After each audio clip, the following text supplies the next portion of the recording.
शेतकऱ्याची मेहनत आमची जबाबदारी. प्रगत तंत्रज्ञानासह पिकांचे संपूर्ण संरक्षण. इडीमॅक्स बायोटेक, तुमच्या शेतीचा खरा पार्टनर. नमस्कार मित्रांनो, आपण या ठिकाणी हवामान अंदाज बघणार आहोत. 28 तारीख ते 12 तारखेपर्यंत 12 मे पर्यंत अंदाज बघणार आहोत आणि त्यानंतर आपण एल निनो बद्दल माहिती जाणून घेणार आहोत. त्याआधी आपण 28 तारीख 29 30 31 1 तारखेपर्यंत हा अंदाज आपण जाणून घेणार आहोत. कोणकोणत्या भागात पावसाची शक्यता आहे याची संपूर्ण अपडेट या ठिकाणी जाणून घेणार आहोत. व्हिडिओला लाईक करा, चॅनलला सबस्क्राईब करा, बेल आयकॉनला क्लिक करा नवीन व्हिडिओ बघण्यासाठी आणि आपले गाव, तालुका, जिल्हा आम्हाला कमेंट करून नक्कीच कळवा. आता बघूया मित्रांनो, 28 तारखेचा जो अंदाज आहे त्यामध्ये फक्त आपल्याला सिंधुदुर्ग, रत्नागिरीच्या काही भागात आणि कोल्हापूरच्या काही भागात पावसाची शक्यता वर्तवली जाणार आहे. तर ज्यामध्ये गारगोटी आहे, राधानगरी आहे, या ठिकाणी आपल्याला हलक्या पावसाची शक्यता वर्तवली जाणार आहे. त्याचप्रमाणे 29 तारखेला जर बघितलं तर ढगाळ वातावरण आणि तापमानाचा अंदाज आहे. तर त्यामध्ये 40 ते 42 डिग्री तापमान आपल्याला या ठिकाणी बघायला मिळणार आहे. तसंच आपल्याला 30 तारखेपर्यंत तोच अंदाज आहे आणि 1 तारखेनंतर वाऱ्याची दिशा जी आहे ती बदलणार आहे. अरबी समुद्राकडून आपल्याला जे वारे आहे ते बघायला मिळणार आहेत. वाऱ्याचा जो स्पीड असणार आहे 20 ते 25 प्रति तास किलोमीटर याप्रमाणे आपल्याला बघायला मिळणार आहे. आणि पाऊस जो आहे तो 12 मे पर्यंत कुठेही पावसाची शक्यता आपल्याला वर्तवली जाणार नाही, परंतु तापमानामध्ये मोठी वाढ झालेली आपल्याला बघायला मिळणार आहे. सरासरी आपल्याला जे तापमान आहे 42 ते 43 डिग्री सेल्सिअस तापमान बघायला मिळणार आहे. याची आपण काळजी घ्यायची आहे. आता आपण एल निनो बद्दल जाणून घेणार आहोत. 2026 मध्ये पाऊस कमी पडणार का? एल निनो येणार का? आणि जर आला तर आपल्या शेतीवर त्याचा नेमका काय परिणाम होणार? आज आपण हे सगळं एकदम सोप्या भाषेत समजून घेणार आहोत. सगळ्यात आधी एक गोष्ट लक्षात घ्या, भारतात पाऊस पडतो किंवा पडत नाही याचा संबंध फक्त आपल्या आकाशाशी नसतो, तर हजारो किलोमीटर दूर असलेल्या समुद्राशी असतो. जगातील सर्वात मोठा समुद्र म्हणजे पॅसिफिक ओशियन. हा समुद्र आशिया आणि अमेरिका यांच्यामध्ये आहे आणि ह्याच समुद्रात दोन महत्वाच्या गोष्टी घडतात, त्या म्हणजे एल निनो आणि ला निनो. आता एल निनो म्हणजे नेमकं काय? तर सोप्या भाषेत सांगायचं झालं तर जेव्हा समुद्राचं पाणी जास्त गरम होतं तेव्हा त्याला एल निनो म्हणतात. साधारणपणे तापमान 0.5 अंश सेल्सिअस ते 3 अंश सेल्सिअस पर्यंत वाढतं.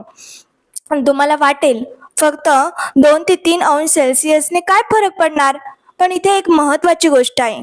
हा बदल एका छोट्या भागात नाही तर प्रचंड मोठ्या महासागरात होतो. त्यामुळे त्याचा परिणाम संपूर्ण जगाच्या हवामानावर होतो.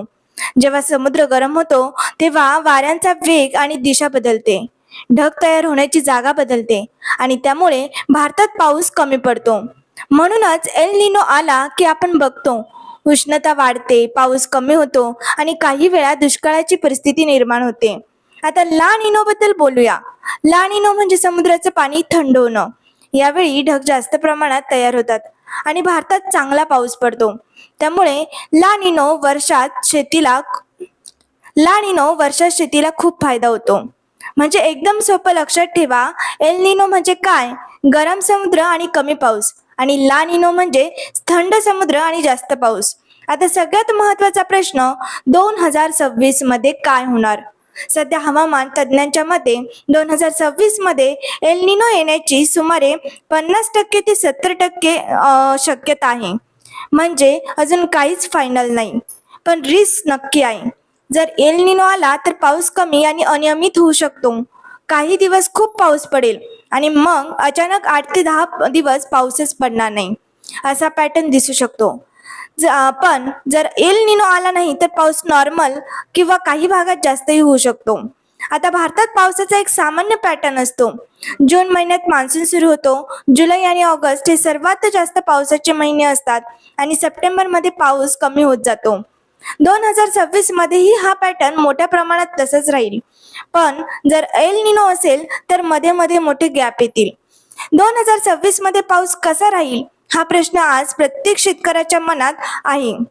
एल निनोची शक्यता असल्यामुळे महाराष्ट्रातील प्रत्येक जिल्ह्यात पावसाचा परिणाम वेगळा दिसू शकतो. त्यामुळे आज आपण महाराष्ट्रातील सर्व जिल्ह्यांमध्ये 2026 मध्ये पावसाची शक्यता कशी राहू शकते हे पाहणार आहोत. सर्वप्रथम कोकण विभाग पाहूया. मुंबई शहर, मुंबई उपनगर, ठाणे, पालघर, रायगड, रत्नागिरी आणि सिंधुदुर्ग या जिल्ह्यांमध्ये नेहमीच जास्त पाऊस पडतो. 2026 मध्येही या भागात पाऊस चांगला राहण्याची शक्यता आहे. मात्र एल निनोचा प्रभाव वाढला तर पावसामध्ये काही दिवस मोठे खंड पडू शकतात.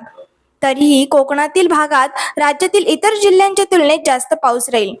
पुणे विभागातील पुणे, सातारा, सांगली, सोलापूर आणि कोल्हापूर या जिल्ह्यांकडे पाहिल्यास पुणे आणि सातारा घाट भागात चांगला पाऊस अपेक्षित आहे. पण सोलापूर आणि सांगलीमध्ये पावसाचे प्रमाण कमी राहू शकते. कोल्हापूरमध्ये नेहमीप्रमाणे चांगला पाऊस राहील. पुणे जिल्ह्यात काही भागात मुसळधार पाऊस तर काही भागात थंड पडण्याची शक्यता आहे. नाशिक विभागातील नाशिक, अहमदनगर, धुळे, जळगाव आणि नंदुरबार या जिल्ह्यांमध्ये पाऊस सरासरीपेक्षा कमी किंवा अनियमित राहू शकतो. नाशिक आणि नंदुरबारच्या डोंगराळ भागात चांगला पाऊस होईल, पण अहमदनगर, जळगाव आणि धुळेमध्ये कोरडे दिवस वाढू शकतात. छत्रपती संभाजीनगर विभागातील छत्रपती संभाजीनगर, जालना, बीड, धाराशिव आणि लातूर या जिल्ह्यांमध्ये 2026 मध्ये पाऊस कमी राहण्याची शक्यता जास्त आहे. विशेषतः बीड, लातूर आणि धाराशिव मध्ये पावसाचे खंड जास्त राहू शकतात. जालना आणि संभाजीनगर मध्ये काही चांगल्या सरी होतील, पण एकूण पाऊस कमी राहू शकतो. अमरावती विभागातील अमरावती, अकोला, वाशिम, बुलढाणा आणि यवतमाळ या जिल्ह्यांमध्ये सुरुवातीला पाऊस चांगला होऊ शकतो, पण मध्ये मोठे खंड पडण्याची शक्यता आहे. यवतमाळ आणि अमरावतीमध्ये काही प्रमाणात समाधानकारक पाऊस होईल, पण अकोला, वाशिम आणि बुलढाण्यात कमी पाऊस पडू शकतो. नागपूर विभागातील नागपूर, वर्धा, भंडारा, गोंदिया, चंद्रपूर आणि गडचिरोली या जिल्ह्यांमध्ये गडचिरोली, गोंदिया आणि भंडारा भागात तुलनेने चांगला पाऊस राहू शकतो. नागपूर, वर्धा आणि चंद्रपूरमध्ये काही भागात पावसाची कमतरता जाणू शकते. विदर्भात पावसाचा अनहेवन पॅटर्न दिसू शकतो. जर जिल्हानिहाय पाहिलं तर 2026 मध्ये कोकणातील मुंबई, रायगड, रत्नागिरी, सिंधुदुर्ग तसेच कोल्हापूर, सातारा, गडचिरोली, गोंदिया या जिल्ह्यांमध्ये चांगला पाऊस राहण्याची शक्यता आहे. तर सोलापूर, सांगली, अहमदनगर, जळगाव, बीड, लातूर, धाराशिव, अकोला, वाशिम आणि बुलढाणा या जिल्ह्यांमध्ये पाऊस कमी किंवा अनियमित राहू शकतो. म्हणजेच 2026 मध्ये महाराष्ट्रात सर्व जिल्ह्यांमध्ये सारखा पाऊस पडणार नाही. कोकण आणि घाट भागात चांगला पाऊस राहील, पण मराठवाडा, पश्चिम विदर्भ आणि काही मध्य महाराष्ट्र भागात पावसाची अनिश्चितता राहू शकते. म्हणून प्रत्येक जिल्ह्याने स्थानिक परिस्थितीनुसार पाण्याचे नियोजन करणे आवश्यक आहे. 2026 मध्ये काही जिल्ह्यांना चांगला पाऊस मिळेल, तर काही जिल्ह्यांना कमी पावसाचा सामना करावा लागू शकतो. त्यामुळे जिल्हानिहाय नियोजन करणे हेच सर्वात महत्त्वाचे ठरणार आहे.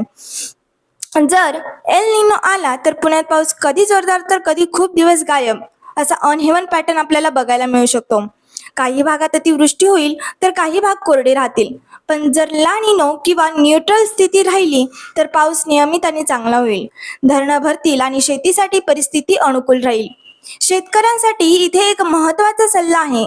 आता हवामान पूर्णपणे बदलत चाललं आहे, त्यामुळे फक्त पावसावर अवलंबून राहणं धोकादायक ठरू शकतं. पाण्याचं योग्य व्यवस्थापन करा, ड्रीप इरिगेशन वापरा, मल्चिंग करा आणि शक्य असेल तर तिथे पाणी साठवण्याची व्यवस्था करा. कारण पाऊस कधी येईल, किती येईल आणि किती दिवस टिकेल हे आता पूर्णपणे प्रेडिक्टेबल राहिलेलं नाही. शेवटी एकच गोष्ट, एल निनो आला तर पाऊस कमी होण्याची शक्यता जास्त आणि ला निनो आला तर पाऊस चांगला होण्याची शक्यता जास्त. आणि 2026 साठी अजून काहीच फायनल नाही, पण जुलै आणि ऑगस्ट हेच मुख्य पावसाचे महिने राहणार आहे हे मात्र नक्की. म्हणून तयार राहा, योग्य प्लॅनिंग करा आणि हवामान बदल समजून घेऊन शेती करा. धन्यवाद.